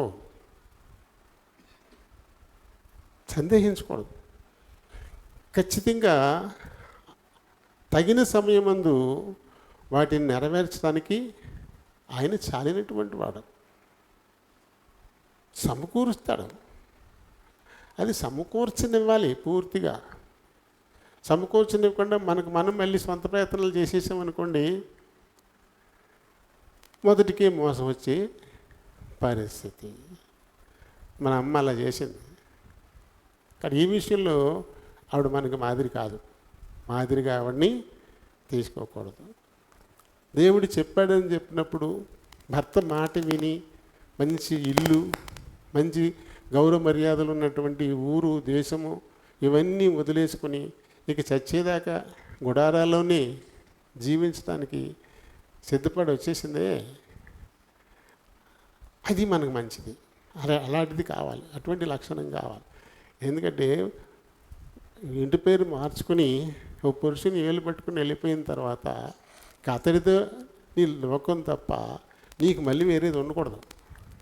అలా ఎప్పుడు ఉంటుందో అప్పుడు అవి కలవు, సమస్యలు వచ్చేస్తాయి. కలవు, అలా ఉండకూడదు అంతే. ఆ విషయంలో మనకు ఒక మాదిరి చక్కగా చూపించింది. ఆ తర్వాత జీవితంలో చిన్న చిన్న ఇబ్బందులు వస్తాయి, కొన్ని ఇబ్బందులు, కొన్ని సందేహించాల్సిన పరిస్థితులు కూడా వస్తాయి. అయినప్పటికీ కూడా సందేహించకుండా ఆ ఇబ్బందుల్ని ఎదుర్కొని నిలబడ్డం, దేవుని కార్యాలను చూడడానికి అది ఒక దారి అవుతుంది. చక్కగా దేవుడు ఎంత గొప్ప కార్యం చేశాడు కళ్ళారా చూసింది కదా. తీసుకెళ్ళినాడే గసగసగస వణుకుతూ తీసుకొచ్చి మళ్ళీ అప్పచెప్పేసి, ఇదిగో బాబు నా చెల్లి, ఇదిగో నీకు ఆడపడులు అంచనా వెళ్తూ కూడా ఇస్తున్నాను నీకు. ఎంత గొప్ప గౌరవం తీసుకొచ్చాడు. అలాగా ఆ తర్వాత భర్తని యజమానిని గౌరవించడం, తను ఎంత సౌందర్యవతి అయినా సరే మరి అహంకారం లేకుండా, గర్వం లేకుండా, ఆ టైము ఈ టైము అని అనకుండా భర్త మాటకు విధేయత చూపించడం, ఇంతవరకు చాలా మంచి లక్షణాలు. అయితే ఇప్పుడు చెప్పుకున్నది మటుకు మనం కోరుకోదగింది కాదు. ఆవిడలాగా మనం అలా ఉండకూడదు. ఉంటే అది ఏమాత్రం కూడా మనకి మేలు చేయదు. ఇంకా చివరిగా ఇంకోటి చూద్దాం.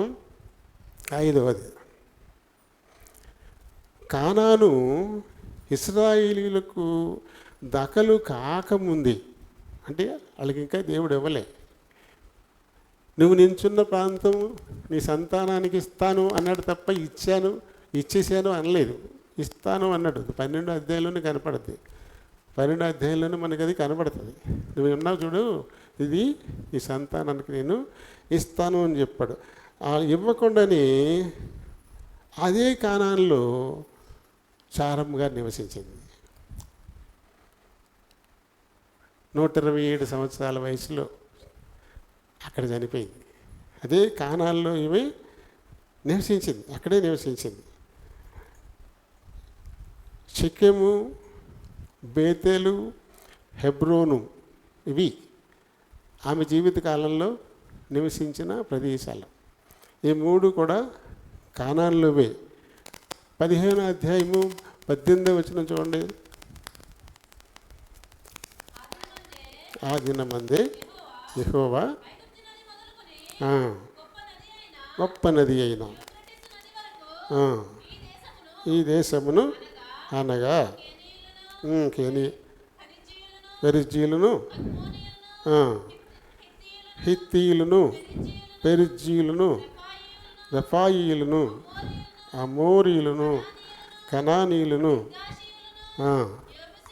యెబూసీయులను నీ సంతానమునకు ఇచ్చి ఉన్నాను. అప్పుడు ఎక్కడున్నారు వీళ్ళు అంటే షెకెంలో ఉన్నారు. అక్కడ ఉండగా ఒకసారి గుర్తు చేశాడు ఈ షెకెము. ఆ తర్వాత బేతేలు 23:19 చూడు. అబ్రహాము కనాను దేశంలో హెబ్రోనును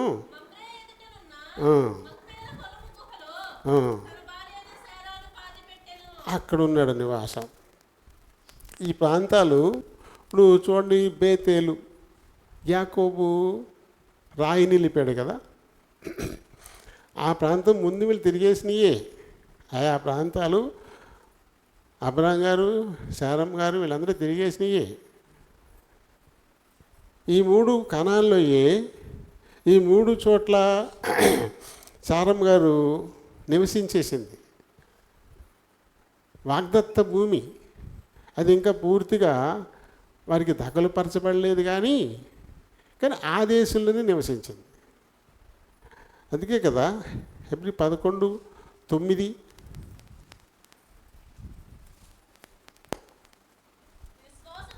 విశ్వాసమును బట్టి అతడును అతనితో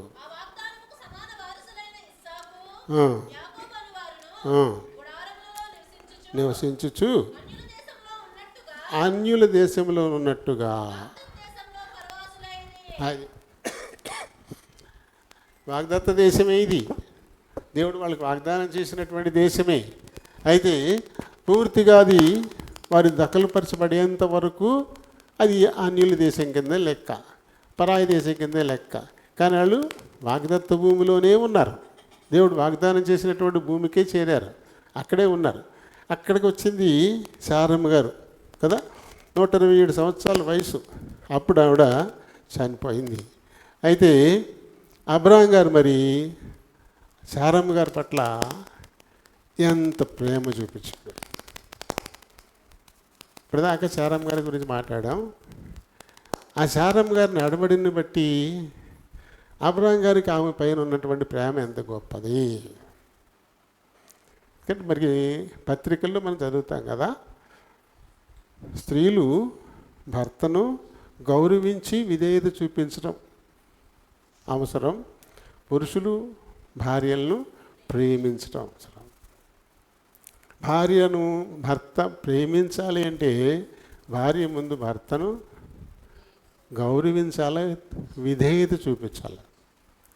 విధేయత చూపిస్తూ లోబడుతూ గౌరవిస్తూ ఉంటేనే భర్త ప్రేమ తన మీదకు వస్తుంది.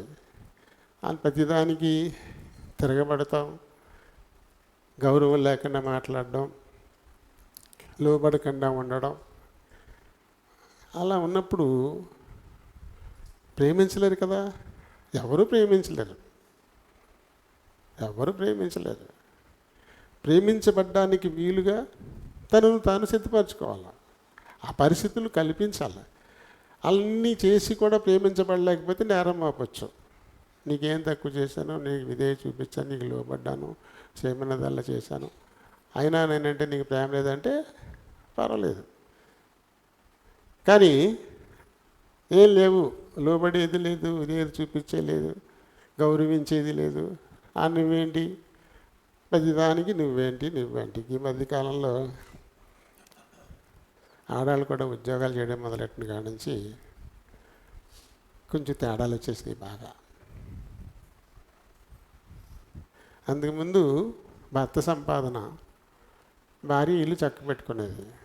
ఇప్పుడు భార్య కూడా సంపాదిస్తుంది. ఇద్దరు కలిసి ఆఫీస్ నుంచి వస్తారు, అలా కోలు పడతారు. ఓయ్ ఇక టీ పెట్టు అంటాడు అనుకోండి. నేనేమైనా ఆడుకుని వచ్చానా, నేను నీకు లేకనే పని చేశాను కదా అంటది. ఏమైంది పరిస్థితి? దీనివల్ల చాలా ఇబ్బందులు అయిపోతున్నాయి. ఇప్పుడు మరి వీళ్ళిద్దరూ కలిసి డబ్బు సంపాదించేది పెద్ద నిలవేసింది ఏముంటుంది? నిజంగా డబ్బు ఎక్కువ వచ్చేసేసరికి కుటుంబాలు పాడైపోతున్నాయి. ఇద్దరు సంపాదిస్తున్నారు, లక్షలు వచ్చేస్తున్నాయి. విచ్చలవిడిగా డబ్బులు కొడుకులకి ఇస్తారు, కూతుళ్ళకి ఇస్తారు. వాళ్ళు విచ్చలవిడిగా ఖర్చు పెట్టడానికి అలవాటు పడిపోతున్నారు, తిరగడానికి అలవాటు పడిపోతున్నారు. జల్సా, ఇక గౌరవ మర్యాదలు లేవు, భక్తి లేదు, ఏం లేదు. ఇక వాళ్ళ ఇష్టం అయిపోతుంది. అంటే డబ్బు పాడు చేస్తుందా, మేలు చేస్తుందా? బ్రతకడానికి డబ్బు కావాలి తప్ప డబ్బు కోసం బతకూడదు మనుషులు. బ్రతకడానికి డబ్బు కావాలి. డబ్బు కోసం బతకూడదు. ఆవిడ ఉద్యోగాన్ని పంపిద్దును, బీఈడీ అయింది కదా, ఏదో ఛాన్స్లో ఖచ్చితంగా జాబ్ కొట్టుకున్నాను. ఇక అదకూడదనుకుంటే ప్రైవేట్ స్కూల్లో అయినా చేర్చేయచ్చు కదా, బీఈడీ కదా. దేవుని కృపల్లో నా ఉద్యోగం నాకు చాలు, ఒక్క జీవితం చాలు, ఇంకోటి అక్కర్లేదు. శుభ్రంగా పిల్లల్ని చూసుకుంటా వీళ్ళు చూసుకుంటే సరిపోతుంది అని తను పంపించలేదు. అప్పుడు పెద్దగా చదువుకోలేదు అనుకుంటారు జనం. బీఈడీ అంటే బీఈడీ అండి మరి ఏంటి పంపలేదా అంటారు. ఏం చేయాలి పంపి? ఇద్దరు బయటికి వెళ్ళిపోయి కాళ్ళు నేర్చుకుంటూ వచ్చి కోలబడి టీ ఇచ్చేవాళ్ళాక కొట్లాడుకోవాలా? ఎందుకంటే సహజంగా మగాళ్ళకి ఈగో ఉంటుంది, ఆడవాళ్ళే టీ పెట్టేవాళ్ళని సహజంగా అనిపిస్తుంది. అందుకని పాపం నిజమే నాకులాగా తన కూడా కష్టపడింది అనుకుంటారా? అది కుదరదు కదా, అలా అనలేరు, ఉండలేరు అలా మగాళ్ళు. అలా ఉంటే మంచిది. హెయ్యాలు బాగాలేదా, సరే నేను పెట్టుకొస్తాను టీ చక్కగా తాగుదాం అని పట్టుకొచ్చాను అనుకోండి, పాపం అప్పుడు ఆవిడకి వదిలేస్తుంది పోయి, పాపం మాకని మీతో టైం పెట్టేస్తానండి వచ్చేస్తానని వచ్చేస్తుంది. అక్కడ దాకా రానివ్వరు కదా, పరిస్థితులు అలా ఉండవు కదా. అవసరమై తప్పనిసరి అయితే తప్ప నా మట్టుకు, నా ఉద్దేశం మట్టుకే ఆడవాళ్ళు ఉద్యోగాలకు వెళ్ళడం అంతా క్షేమం కాదు, తప్పనిసరి అయితే తప్ప. ఈ ప్రస్తుత దినాల్లో అయితే అసలు భద్రత లేని పరిస్థితులు అయిపోతున్నాయి. బయటికి వెళ్ళిన తర్వాత ఆ ఉద్యోగాలు కాడ మళ్ళీ అక్కడ ఏదో రకరకాలైన కామెంట్లు ఏదో చేస్తుంటారు. మళ్ళీ మనసు నెమ్మది లేని పరిస్థితులు అయిపోతాయి. ఇంటికి వచ్చిన తర్వాత ఏదో కంప్లైంట్, ఏదో వాళ్ళు కామెంట్ చేశారు అలా ఇది అన్నారంటే ఏం చేయాలా? ఇది రకరకాలుగా ఉంటున్నాయి పరిస్థితులు. ఎంతగా ప్రేమించాడు ఈయన ఆవిడ్ని అంటే ఆవిడ అంతగా విధేయత చూపించింది, అంతగా లోబడింది. ఏదో అగరు విషయంలో ఓ మాట నిందించింది తప్ప మిగతా అన్ని విషయాల్లోనూ చాలా బాగుంది. అసలు ఆయన పిలుపుని ఆయన వెంటబడి వచ్చేయడమే గొప్ప విషయం. తర్వాత తన కళ్ళ ఎదురుకుండానే తను వేరు తీసుకుపోతున్నప్పుడు కూడా సహించుకోవడమే గొప్ప విషయం. అలా అయినా సరే తర్వాత ఆయన యజమానుడని అనడం, ఆయన గౌరవించడం, అది కూడా గొప్ప విషయం. ఇవన్నీ ఆమెను అంతగా ప్రేమించడానికి రీజన్స్. భార్య చనిపోతే తను ఎక్కడో దిక్కుని కప్పెట్టేసి వదిలించుకుందాం అనుకున్నాడు కాదు, కుదరదు. నా భార్యను నేను సమాధి చేసుకోవడానికి నాకు స్వాస్యంగా నాకు భూమి కావాలా. ఇంతకీ ఆ ఉన్నది దేవుడు వాళ్ళకి ఇచ్చిన వాగ్దాన భూమే. అది ఎక్కడున్నారు? ఆ భూమిని దేవుడు వాగ్దానం చేశాడు తనకి. అయినా సరే నేను ఉత్తిని తీసుకోను. వాళ్ళు అంటారు అక్కడ హేతుకుమారులు అంటారు. హేతుకుమారులు ఉంటుంది. ఈ ఆదికాండం 23వ అధ్యాయంలో మనకి ఈ వృత్తాంతం కనపడుతుంది. 23వ అధ్యాయంలో ఉంటుంది. హేతుకుమారులతో అంటే నాకు కొంత భూమి కావాలి, నా భార్య చనిపోయింది, తను పాతిపెట్టుకోవడానికి నాకు కొంత భూమి స్వాస్యంగా కావాలి, అది నేను కొనుక్కుంటాను, అది నాకు కొనుక్కుంటాను, అది వెలకట్టి ఇప్పించండి అంటూ హేతుకుమారుల్ని అడుగుతాడు. అది ఇంకొకరిది భూమి, అది వేరొకరి భూమి అనమాట. అది ఈయన నేను కొనుక్కుంటాను నాకేమని ఇప్పించమని అడుగుతాడు. అది 23వ అధ్యాయంలో మనకి కనబడుతుంది. చూడండి ఇక్కడ ఎఫ్రోను అనేటువంటి వారి భూమి ఇది.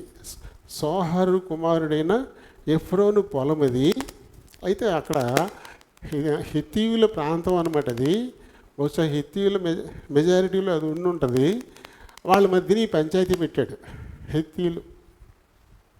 హేతుకుమారులు, తీసిన హేతుకుమారులు, నాకు ఆ ఎఫ్రోను పొలం నాకు అది ఇప్పించండి, అది నన్ను వెలిచి కొనుక్కుంటాను అని చెప్పేసి అంటే వాళ్ళు అంటారు, అయ్యో మా మధ్య రాజులా ఉన్నావు బాబు, నీకు మేమే అమ్మడం ఏంటి ఇవ్వడం ఏంటి, నీకు ఈ భూమి అంతా నీ ఎదురుగుండా ఉంది, నీ ఇష్టం, నీకు ఎక్కడ కావాలంటే తీసుకో, ఎక్కడ కావాలంటే అక్కడ పాతి పెట్టుకో నీ భార్యను అంటారు వాళ్ళు.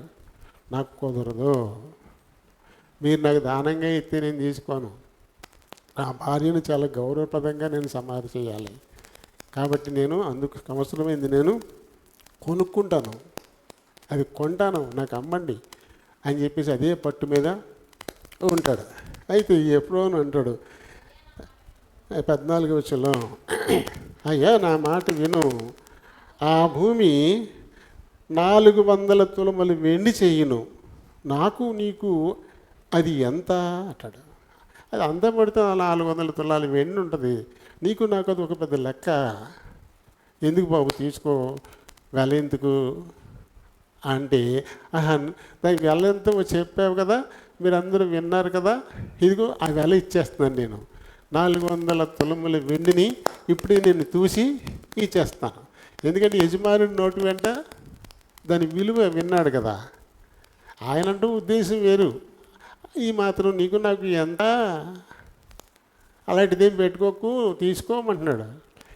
కానీ ఎంత వెల చెప్పాడు అంత వెల ఇచ్చేసి ఆ భూమి తనదని అందరి ఎదురుగుండా తనదని అనిపించుకొని, అప్పుడు ఈ మమ్రీ ఎదుటనున్న మక్పేలా ఎందలి ఎఫ్రోను పొలము అనగా ఆ పొలమును దాని ఎందలి గుహయు దాని పొలిమేర అంతటినున్న ఆ పొలము చెట్లన్నీయు అతని ఊరి గవిని ప్రవేశించే వారందరిలో హేతు కుమారుల ఎదుట అబ్రహామునకు స్వాస్యముగా స్థిరపరచబడెను.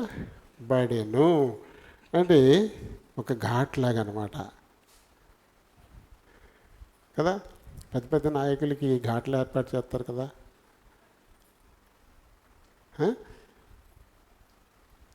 నెహ్రూ గారి సమాధి ఒక పెద్ద ఘాట్ ఉంటుంది, ఇందిరాగాంధీ సమాధి ఒక పెద్ద ఘాట్ ఉంటుంది, ఎన్టీఆర్ సమాధి ఒక ఘాట్ ఉంటుంది, అలాగే వైఎస్ఆర్ సమాధి ఇడుపులపాయ ఇప్పుడు పెద్ద ఘాటు. అలా మొత్తం చాలా ఏరియా పొలం అనమాట, గుహతో సహా పెద్ద పొలం చెట్లు అన్నీ కూడా ఒక ఘాట్లాగా శారమ్మ గారి సమాధి చేసి ఒక ఘాట్లాగా తయారు చేశాడు అక్కడైనా అన్యుల దేశంలో. అది శారమ్మ గారు అంటే ఆయనకి అంత ప్రేమో దాన్ని బట్టి మనకి అర్థమవుతుంది. అంటే ఇంత గొప్ప ప్రేమ భర్త నుంచి పొందగలిగింది అంటే ఆమె కోసం ఒక గొప్ప ఘాటుని అబ్రహాం గారు ఏర్పాటు చేసే అంతగా ఆయన్ని ప్రభావితం చేసింది కదా, అవునా.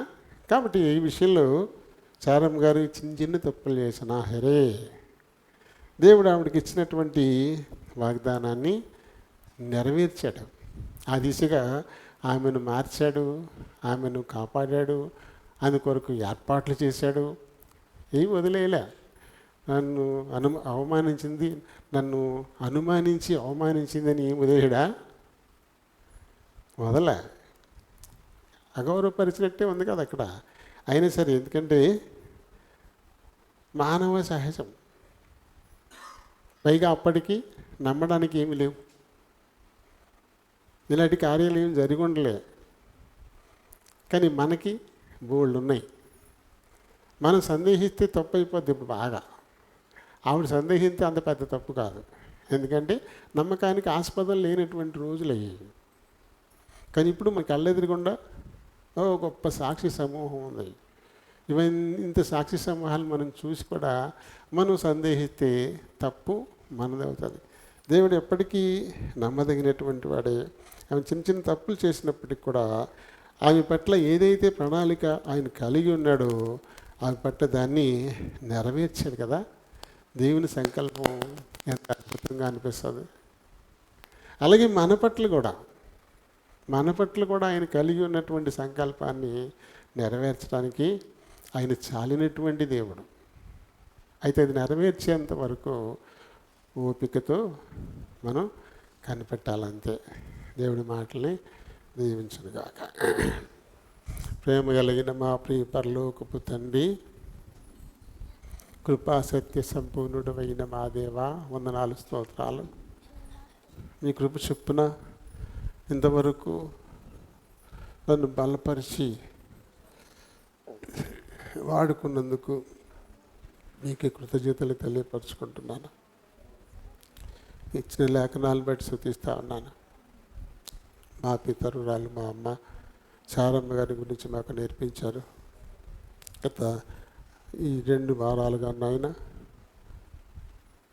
నేరుగా మీ పిలుపును ఆమె వినకపోయినా తన భర్త ద్వారా విని సందేహించక భర్తను వెంబడించి వెలుపలికి వచ్చేసింది. జనాలకు తల్లి అయిపోయింది. నమ్మి వెంబడిస్తే ఎలాంటి మేళ్ళు పొందుతారో చారమ్మ గారు మా ముందు సాక్షిగా నిలబడుతుంది. సందేహించకుండా మేము వెంబడించగలిగినప్పుడు వాగ్దానం చేసిన మీరు నమ్మదగిన వారు కాబట్టి తగిన సమయమందు తప్పకుండా దాన్ని నెరవేర్చే దేవుడు. అందుకే మీకే కృతజ్ఞతలు. విన్న మాటలు మా పిల్లలు తమ హృదయాల్లో భద్రపరుచుకొని అనుసరించి నడుచుకోవడం ద్వారా ఆత్మీయంగా మరింతగా బలపడులాగన మీ కృపను అనుగ్రహించమని అడుగుతున్నాను. ఇప్పుడు ఆరాధించబోతున్నారు నాయన. మీరు ఆత్మీయ ఉన్నారు కనుక ఆత్మతోనూ సత్యంతోనూ ఆరాధించడానికి సహాయం చేయమని మా ప్రభువునే సునామని అడిగి వేడుకుంటున్నాను మా పరమ తండ్రి. ఆమేన్.